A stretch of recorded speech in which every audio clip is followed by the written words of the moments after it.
We're Ryan and Misty. We've spent months building this van, but now, nearly 4 months after completion, we've only been on a grand total of 2 trips. So today starts a process of adding one feature that we desperately overlook. We built this van to travel with our 2 cats and our dog. We've got the screens, we've got the vent fan, we have the AC, everything to keep us cool in a warm environment. But we like to travel to the mountains, and we also live in the mountains, and surprise, surprise, mountains can get a little cold. So today I'm going to start the process of installing a heater, but not just any heater. We're going with the Webasto Airtop 2000 STC. We never wanted to worry or deal with propane in the van, and this seems to be one of the best externally vented heaters on the market. It's reliable, parts are readily available, and luckily, I was able to partner up with VMACS on this project. More on that later. We thought about having this installed for us, but with price tags up to $3,500, I figured, nah, we're gonna DIY this thing. So let's get to it. All right, so the plan is to be extremely unique, not like everyone else, and put the heater right here. Just kidding, everyone does that. So the heater's going here, it's gonna face out this way, tap into the gas tank right there. So I've got to disconnect all this, find a nice little resting spot for the seat until we're done, go under the van, disconnect the heat shield, and then we can get to the fun stuff.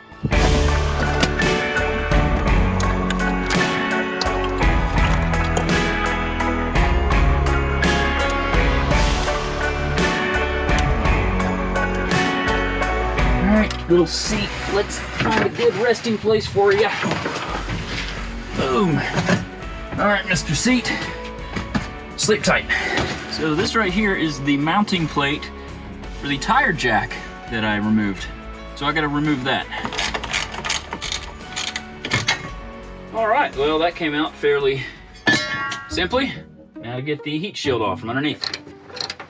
Oh, why am I doing this on such a cold day?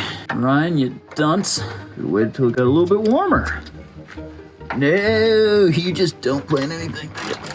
This thing is a massive pain in my... All right, got that crap out of there. I don't want to talk about how long it took and how frustrating it was, but now it's time to move on to the good stuff.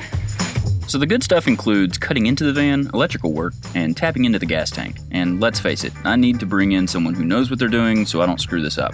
So meet Matt of YouTube fame, Matt and Katie. If you want to watch a guy who is much more knowledgeable and skilled than I am tackle a van build, your craftsmanship is like way better than mine. Well, mine just slapped together like an idiot did it. Make sure to check out their channel. I was thinking a little bit ago that I'm sure your parents were exactly like my parents. They told us not to talk to strangers and don't meet people from the internet. So I just find that fun that welcome to both my homes, internet stranger. So Matt, what are we doing? So we're getting the heater placed under the seat. Basically there's all of this plastic and foam that needs to come out. So we're gonna do our best to cut open the side of this, kind of roll it back to see how much space we need on the ground and drill a big hole. So, change of plans. Initially we're gonna have the heater facing back like this, but there are some wires down here that are sort of in the way and we can't push those back far enough. And then all the heat will just be pushing onto this metal pole. So, we're going to angle it this way. I shouldn't have done that. We're gonna angle it this way and then have the tube come out over here and then angled back this way. That way we won't be worrying about, you know, hot air on metal poles and wires being in the way. So, moment of truth. Cutting holes in the van. Here we go. Time for the big kahuna.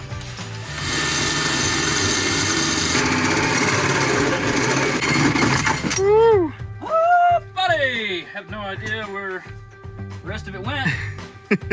There's a hole in my van now. Flying saucer. There's no going back now. Oh, man. We'll go to the bathroom.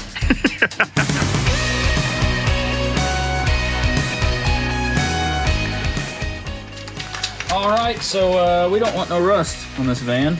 We want to keep it rust-free, so Rust-Oleum. All right, dude, I think that is quite enough. Yeah?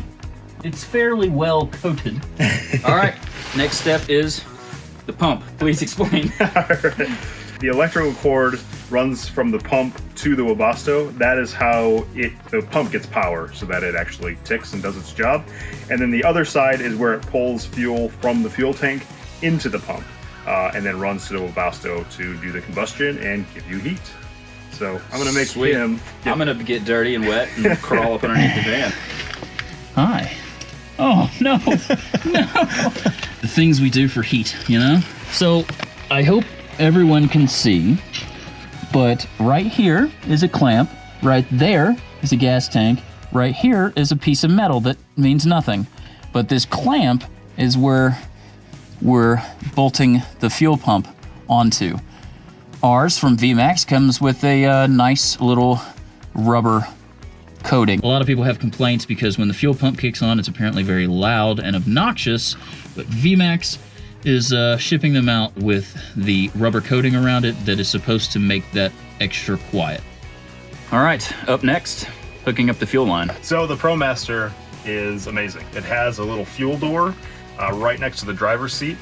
So we're just gonna unscrew these 3 Phillips head screws that are in there, pull that up, and it'll expose a tap at the top of the tank. So you just pull this little plug off, and then now you have a port right there. So now that we got that little cap off, we're going to use this. This is actually a Promaster Sprinter auxiliary fuel tank port kit that we got from VMACS. So I figured now is a good time to mention VMACS. VMACS stands for Virginia Mobile Air Conditioning Systems and is an authorized dealer of Webasto products. It's important to know that when looking for one of these that not all distributors are created equal. Installing one of these yourself may not void the warranty, but going through an unauthorized dealer will most likely do exactly that. Aside from that, their customer service has been top-notch. I've been in direct contact with the president, and he's explained in detail to both Matt and I not only what we should be doing, but why. Plus, they have tons of different kits to match your needs, be it for a diesel or gas engine. We got the Promaster Fuel Tank Kit and the Airtop 2000 STC Gas Engine Kit. Links to all these will be in the description, as well as links to the VMACS YouTube channel for more information on what you may personally need. Now back to the install. So this little thing just slides right over the port and clicks in place. Pretty rad. All right, so we got that little thing attached. Now we can feed the fuel line underneath the tank. There's like a little step here. In between the fuel tank and there is like just empty space. So we'll hook it up here, feed the line down, go up underneath it, start working on the fuel pump. So we got everything connected here, but we didn't think about the fact that we need to attach this. And there's not really any way under the van to attach this. So we're gonna put this right there. So we have to disconnect all that again and then redo it with this in there. I feel like we're on the home stretch, buddy. Where's the fuel line? Oh no, it's under your head. It's right next to my head. There's a little trick. Matt, you're never gonna want to work with me again. You're gonna go home and you're gonna tell Katie, you're gonna be like, this guy is a thundering fool. And then you're gonna show her the video of me licking a tube. And then she's gonna be like, oh, he is, isn't he? It's good that you're kind to people of need. We got the fuel line into the pump. We got the electric into the pump. We got the fuel filter in. What now? So now it's putting the mounting plate all together, getting all the pieces mounted to the heater, and then we basically just put it down into place. Plop it into that hole. Screw those bolts in. Screw the bolts in. And then we can connect it to the battery way back there. And then finally, barring we didn't screw anything up royally, maybe we'll have heat. You know, Matt. Yeah. You were right. Should have got the stands yesterday. All right, day 3. We don't really have that much to do. Hook up the fuel line, do little attachments on the bottom of the heater. All right, yep. Heat shield still sucks. Find a place to mount the exhaust tube right there, and then run the wiring harness for it. So, not much. Ooh, it's cold, it's cold, it's cold. What's done with this, man?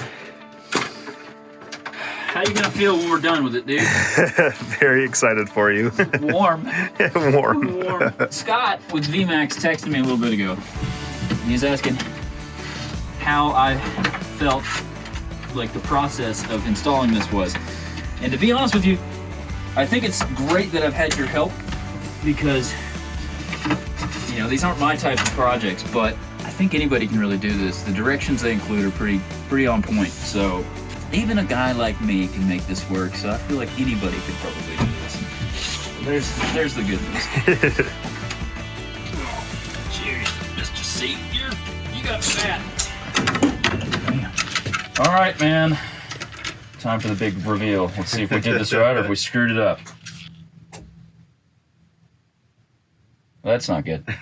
What did we do? What happened? Everything's hooked up right. What the heck? It tripped something.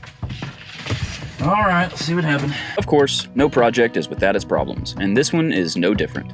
Turns out somehow our 100 amp hour Renogy battery was completely depleted. All right, I'm gonna test the battery, see what kind of voltage we're pulling. We are pulling 1.6 volts on a 12 volt battery. Somehow, our battery has gone to crap. Depleted so low that being hooked up to the house wasn't even enough to charge it, and we were only able to run the lights. Anything else would just shut the system down. After talking with Scott and Renogy and double-checking the heater wiring, we came to the conclusion it was just an unfortunate thing with the battery and not the heater. So, to make sure the heater works until we get the battery fixed, we hooked it up to Matt's Goal Zero, and on day 4, wearing the exact same clothes. Round 2, see if this works. Boom. It's doing stuff, it's spinning. There you go, that's the combustion. Oh, we got heat, baby! Yes! Yes. Oh, such a relief! Perfect timing on the heater because now it's snowing. So what do you think, man? It's nice, it's awesome, it's nice and warm. After however many very cold, sometimes wet days, we've got heat. I'm gonna have to figure out a place to hook this, but it's done. We've got heat. Phenomenal. Magical. Hopefully this video helps give you confidence to do this project yourself. It was great having the knowledge of both Scott and Matt to guide me. The first time it can give a fault, so people should expect that. Okay, so if this thing starts flashing, yeah, you can barely hear the fuel pump. Yeah. It's not even gonna pick it up on camera, but it's like... The little rubber hanger that came in your kit is phenomenal. It's way quieter than yours. Yeah. But I think anyone can do this. Follow your instructions well and be patient. Most of the job is little simple details and finding out where you'll put things, but overall, it's definitely doable. Thank you so much to both Matt and VMACS for helping me out. Make sure to subscribe to both their channels. But if you like this video, make sure to hit the like button and subscribe for more content. I'll see you around.